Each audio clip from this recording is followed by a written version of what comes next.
Ngayong panahon ng Holy Week, mas lalong kinaaliwan ng fans ang tambalan ni na Jericho Rosales at Janine Gutierrez matapos sila mamataang magkasama sa ilang makabuluhang lugar. Hindi sa party, kundi sa mga museum at cultural spots. Sa halip na tipikal na bakasyon, pinili ng dalawa na gawing mas makahulugan ang kanilang Holy Week bonding.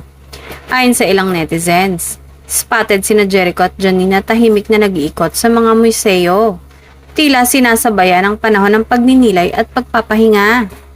Simple lang ang kanilang ganap. Walang engranding eksena kundi puro kwentuhan, pag-appreciate ng sining at quality time.